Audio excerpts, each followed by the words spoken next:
J'ai besoin que vous et votre équipe fassiez ce que vous vous êtes engagés à faire et accessoirement ce pourquoi je vous paye. C'est-à-dire terminer le plus rapidement possible cette tour. Le système Victoria sort le 5 mars. Encore un titre énigmatique. Qu'est-ce que ça peut être un système Victoria? Est-ce que ça a un rapport pour séduire les femmes ou une femme qui essaie de séduire les hommes? Ou est-ce que c'est une scientifique? On se pose la question. Il suffit de voir le film. Ce n'est pas le premier long métrage de Sylvain Desclous. Il avait fait Campagne de France en 2022 et De Grandes Espérances surtout en 2023. Et voici son troisième long métrage dans lequel il va s'employer, puisqu'il était à l'origine étudiant à Sciences Po, organisateur en plus de séminaires en entreprise, il connaît bien le problème. Donc, il va nous livrer une espèce de conte ou de fable sur la façon dont la société capitaliste invente des histoires, invente des situations pour arriver à berner les individus, à les tenir captifs ou à les exploiter quand c'est pas les trois à la fois. C'est ton mari, non? Je suis libre, David. Je fais ce que je veux. Regarde l'état dans lequel on est tous les deux. Ouais, faut bien qu'on la finisse cette putain de tour. Victoria, en fait, je crois qu'il faut qu'on... Celle qui va représenter le système, c'est Victoria, évidemment. Et ce système Victoria, il est incarné par... elle est ici sublime, je trouve, Jeanne Balibar. Elle est à son aise dans ce film parce qu'il faut qu'elle ait l'air à la fois intrigante, très snob, évanescente, mystérieuse et surtout machiavélique. Alors, celui qui va tomber dans la toile d'araignée de cette directrice des RH, on ne sait pas trop quel est son métier en fait.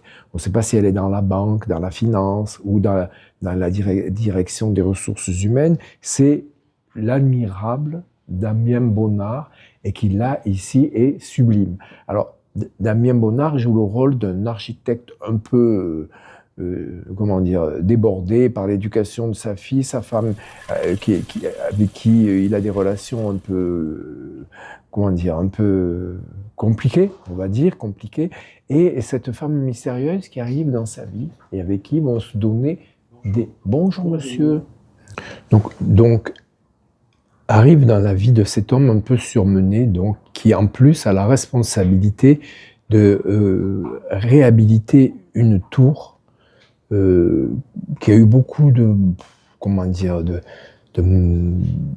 qui n'a pas été fini dans le quartier de la Défense, arrive dans sa vie tout à fait par hasard, mais on se demande si c'est vraiment du hasard. Cette femme mystérieuse, donc interprétée par Jeanne Balibar. Moi, je crois que ça vous excite, en fait. Comme ça, vous réalisez l'impossible, vous devenez héroïque.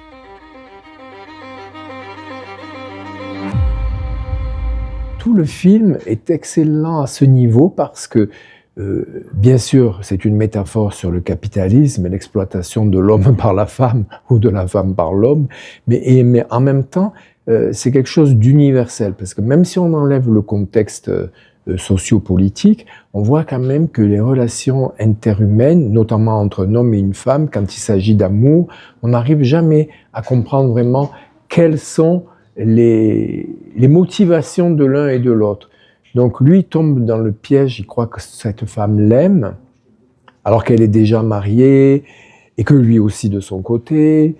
En fait, on doute du fait, en fait on doute de tout. Mais on doute de tout, justement, parce que nous sommes dans une société où on nous ment sans arrêt, où on nous manipule sans arrêt.